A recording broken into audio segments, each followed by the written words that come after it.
Coucou à tous, j'espère que vous allez tous très bien. Donc aujourd'hui on se retrouve pour la recette de la tarte aux fraises. C'est une de mes recettes préférées et elle est vraiment simple à réaliser. Alors nous ici on va venir réaliser une pâte sablée, mais vous pouvez la remplacer par une pâte sucrée. La différence c'est que la pâte sablée sera croustillante et sableuse, tandis que la pâte sucrée elle sera plus compacte et très croustillante. Donc on commence par sabler 150 g de beurre avec 250 g de sucre. On le sable donc avec nos doigts.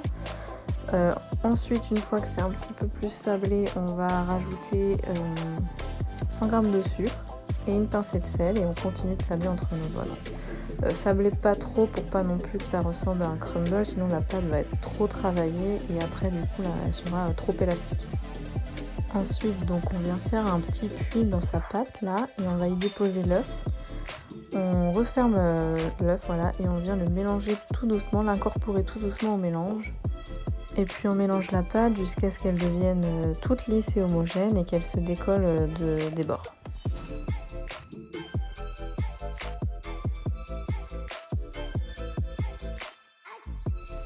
Donc là je fraise ma pâte, je la pétris vraiment le moins possible histoire de ne pas trop travailler le beurre, histoire que ma pâte ne soit pas trop élastique et que j'ai du mal à la travailler pour la faire rentrer dans mon moule après.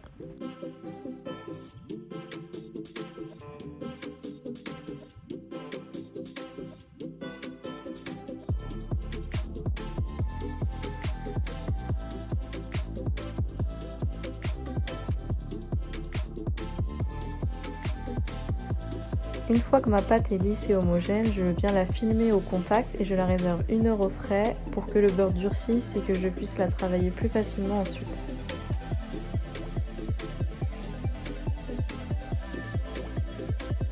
Ma pâte vient de rester au frais, donc elle est plus dure déjà, mais ensuite en la travaillant avec le rouleau à pâtisserie, elle va se détendre et elle sera plus lisse, plus facile. Je pourrais la travailler pour la faire rentrer dans mon moule. Donc là c'est un moule de 28 cm, ça équivaut à peu près à 10 parts, mais si vous avez un moule plus petit, ça le fera largement.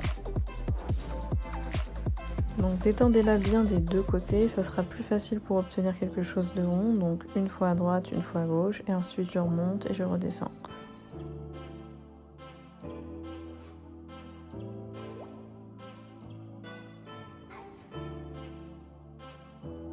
Étalez votre pâte jusqu'à obtenir une épaisseur d'à peu près 4 mm. Ensuite vient l'étape du fonçage. Donc on va commencer par beurrer notre cercle ou notre plat à tarte, tout dépend de ce que vous avez. On va le beurrer avec une fine couche de beurre, ce qui permettra à la pâte de tenir.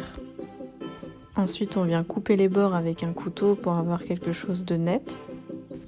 Puis pour empêcher la pâte de gonfler, on vient la piquer avec une fourchette. Ensuite on l'enfourne 10 minutes à 180 degrés. Pendant que la tarte cuit, on va venir réaliser la recette de la crème diplomate. Donc la crème diplomate, c'est une crème pâtissière mélangée à une crème montée. Donc dans un premier temps, je vais venir faire chauffer 250 g de lait avec une gousse de vanille que j'aurai fondue et grattée. Pendant que mon lait chauffe, je vais venir mélanger 60 g de sucre avec 3 jaunes d'œufs.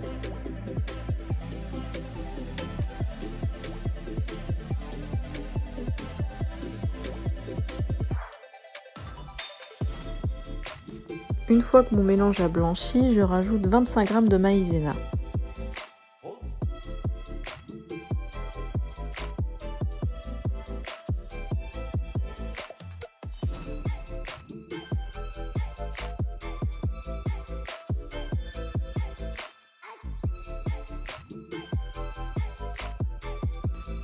Mon lait est bien chaud, donc je viens mélanger vraiment un tout petit peu avec mon mélange œuf, maïzena et sucre pour ne pas faire cuire mes œufs. Ensuite, je rajoute tout le mélange et je remets sur le feu.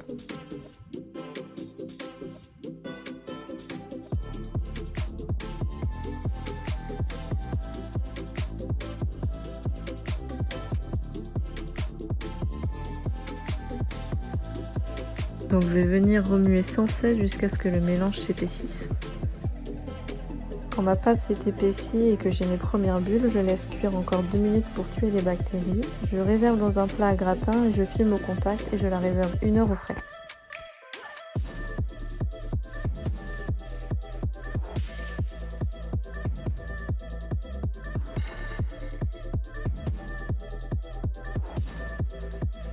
Maintenant, je vais venir faire monter 100 g de crème liquide entière. Donc le mieux pour faire ça, c'est que 5 minutes avant de le faire, vous mettiez votre cul de poule et votre crème liquide au congélateur, histoire qu'elle soit bien froide.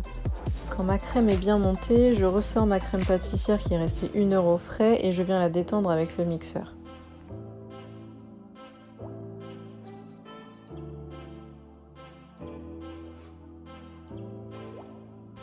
Ensuite, j'incorpore ma crème montée à ma crème pâtissière, ce qui va faire que ça devient une crème diplomate et ce sera une crème beaucoup plus légère.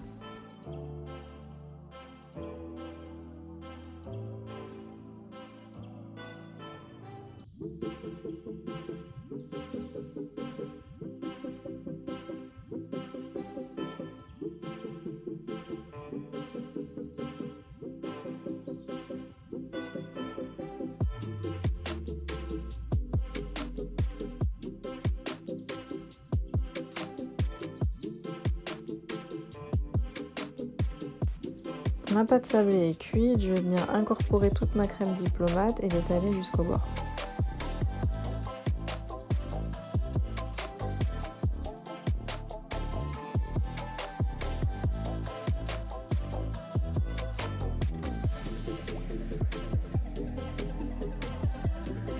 Place à la meilleure partie, le montage. Donc là, j'ai coupé mes fraises en tranches, en 3 voire 4 tranches maximum si c'était des grosses fraises. Et je les mets tout le tour jusqu'à arriver au milieu.